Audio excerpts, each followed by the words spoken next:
All right, so I'm sitting inside of a 2018 Honda Clarity.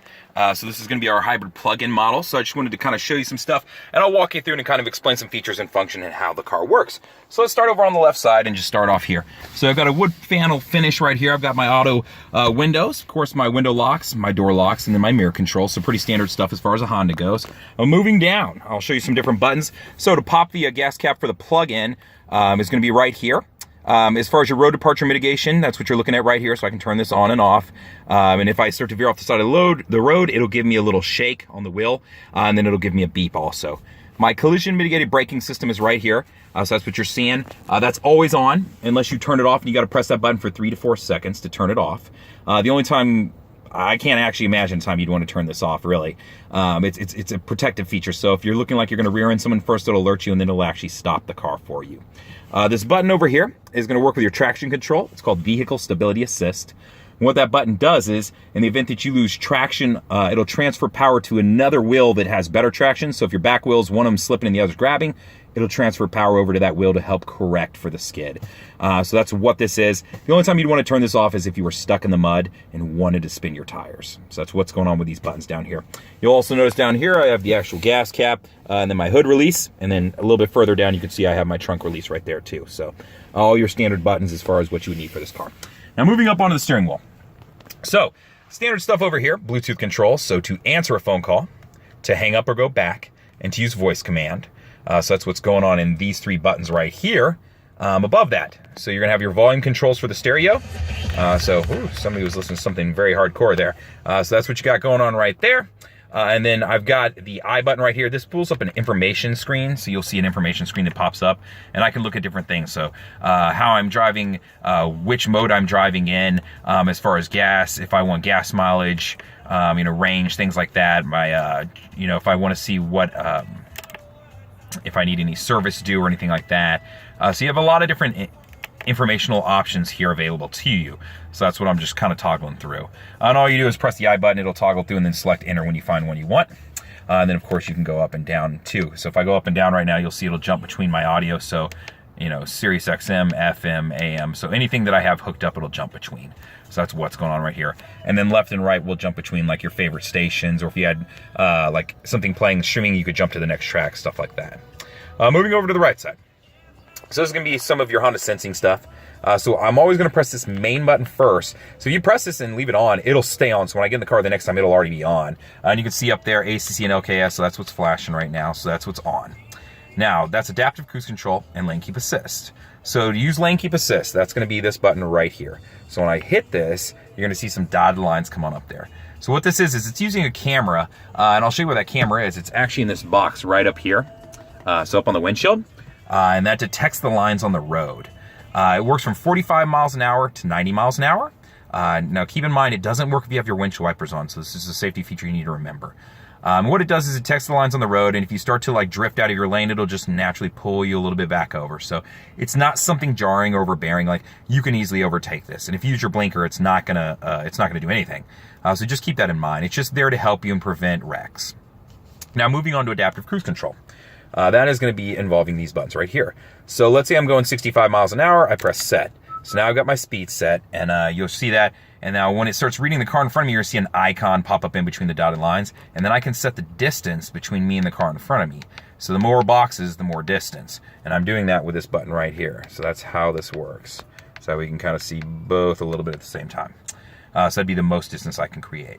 Now from there, if the guy in front of me slows down to 55 and I was set to 65, my car will keep whatever distance I've designated, so if it being that, and then it will slow down the car. Now when they speed back up, my car will speed back up, or if I get around them, it'll then pick back up to the speed that I want to go, and we'll move about our day. So that's how that works. So it uses radar in the front of the grille to detect the car in front of you. It's the same radar it uses for that collision mitigated braking system I was telling you about that prevents wrecks. So same technology. So this car does have paddle shifters on it, so you'll notice them right on the back sides of the steering wheel. And that just allows me to have a little bit more control over my car as far as shifting points and things like that. So it does have auto on-off headlights, so you'll see my auto setting right there is what I've got it set to. Now, anytime I hit my right blinker in this car, it still does have Honda Lane Watch, which I absolutely love. It's a camera off the right side of your car. You can actually see it off the bottom of the mirror right there. That's where the camera is. Now on that, the red line is the end of your car, red to orange is a car length, and orange to orange is another car length. So that's how this works. I don't have to turn my blinker on to use this button. Or excuse me, you can use this button right here on the tip of the blinker stock. If I press that, it'll turn it on and it'll stay on until I press it again to turn it off, so you can see it's on now. So it gives you a couple different options. The default setting though is set up to where if I hit the blinker, it'll turn on the camera. So moving over to the touchscreen. So let's start you from your home screen here, and we'll walk you through a couple of things. So it's the initial same setup you'll see in a lot of my other Hondas, as far as this is your home screen, just like a home screen on a phone. So audio-wise, let's see your different source options. So up here in the top left, source. So I've got FM, I have AM, I have 90 days of satellite radio. I do have USBs that I can plug into. You can plug anything like an iPod, iPad. I mean, you fill in the blank, there's pretty much anything that'll go in a USB drive, things like that.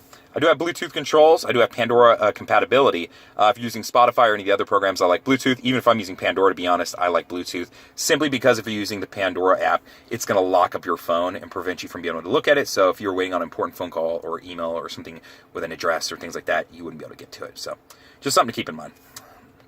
Moving out of that. So over to info. So this is where you can pull up things like if you just want a general screensaver, or if you want tripometer information. Vehicle energy is an option in this vehicle, so that would be just general tripometer information right there. And then you can see my other options that I have. So vehicle energy, if I want to see what I'm working with right now, I can pull that up on the screen. And then if I just wanted a screensaver, I have that option right here too with the clock and wallpaper. So you could load up something on a USB drive, a JPEG, and put that right here in case you love your cats or your dogs or your grandchildren, or if you love me, could be. Probably not though. So Honda Link, this gives you options to get to your car, to set up things. It'll set up an account. It's a name, email kind of thing, and it lets you know about recall information, any notices on your car, things like that. So it's just some general info right now. Moving forward, it's going to give you other options in different models, to where you have options to turn on the car with your phone, locate it, which some of those things you can already do in some of my other vehicles. So it just has some additional features kind of coming that are kind of on the way, and some that have already started. So just keep that in mind. It's kind of a cool option there. Your phone, once you've connected it up, this will give you access to your contacts, your recent phone calls, your call history, things like that. To connect the phone up, how to do so? If you go to settings, and then we're going to go to Bluetooth and Wi-Fi, and then from here, we're going to go to Bluetooth device list, so I'm going to select that, and then right down at the bottom of the screen it says add Bluetooth device, so we're going to select that. From there, it'll prompt you and say, hey, would you like to connect up a phone? Please turn it on your Bluetooth, and then hit continue, and then from there, your phone and the car can search for each other. So that's how you do that.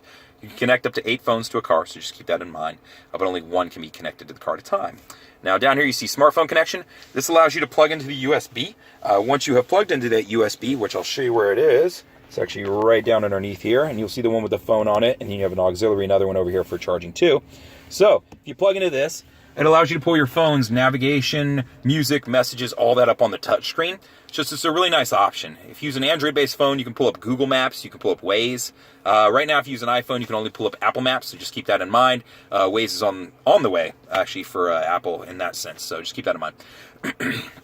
It's really nice, though. It just gives you some different options. It gives you navigation, different availabilities as far as getting to Spotify, Pandora, your current music saved to your phone, different things like that. So just a different way to go. Keep it in mind. If you haven't checked it out, there's videos on it. I've even made one. So down here is going to be your AC controls. Right now, this car is set up with a dual zone climate control, so I have them synced to where if I do that, you'll notice the temperatures both change up here, so you can see them. If I unsync them, I can change them separately of each other, so turn the fan speed on so it's not blowing at us. So that's just how that works. This car does have heated seats, so you can see I have 3 different settings, and by the LED lights will let you know. Down here, my different modes I can drive in. So if I want to drive in purely electric, I do have a sport mode that just gives you, let me see, I can get a little bit closer in there so you can see. So purely electric, I do have a sport mode that'll give you a little bit more get up and go. And then my econ mode, anytime you have this on, you'll see a green light pop up on there, so you can see the green light pop on. If I hit sport mode, it'll give me the sport setting, and then if I hit HV, I don't know if I have a charge right now. Okay, EV ready, so I guess. You might have to be driving down the road and have some charge built up. My shifter, so it's not a standard shifter. It's going to be buttons and knobs. So you press, you pull. When you pull on the reverse, it automatically throws it in. And then your backup camera comes up, and you've got 3 different views here. So just know that you have that available to you. That's aimed straight down off your back bumper. So solid line right here is about 2.5 to 3 feet for parking purposes, in case you were like parallel parking. So, and then the dotted line is like, you're 6 inches from your car, so keep that in mind. And then neutral drive, all your standard features here. Your parking brake is electronic, so to use it, you put your foot on the brake, lift up to set it, and then to release it, push down to release it. Brake hold is set up to where if you're in stop and go traffic, you have to have your seatbelt on for this feature to work, so keep that in mind if you're in a drive-through or something like that. If you come to a complete stop, it'll hold the brake while the car's in drive. So it's just a convenience feature to make life a little bit easier and not put as much stress on you. And then, of course, I have cup holders in my doors, my center console unit. And then, of course, you can see in this car, they've done something a little bit different. I actually have that porthole where I can see through the back, and that's actually through the trunk, too. So it's kind of a cool feature. And I'll hop out and walk you back there and show it to you, just because it's something we're seeing in this vehicle. So we'll walk back. This is my base model, so you can see my wheel setup. This is a cloth finish. I didn't go through that with you guys. Cloth finish with leather on the sides. And then let's move back here to the trunk, and I'll show you a couple things. All right, so trunk-wise, you can see that porthole I was talking about. It goes right on through up to the front of the car. And then I do have a 60-40 split. I do have a storage container over here, and then underneath, I have another storage container down here. And you can see this is actually the bag that holds the charging kit setup for it. So that'd be the long charge setup for the 12-hour setup. If you want to buy the 2-hour setup, you have to have something installed in your garage as far as the 240 volt setup. Then you just have to buy the cables, which they actually do sell on Amazon. So if you have questions, feel free to reach out to this YouTube video. You can always call me at 512-443-4300 and ask for Justin. Or you can just email me at the letter J, then Fuller, my last name, jfuller@howdyhonda.com. Thank you much.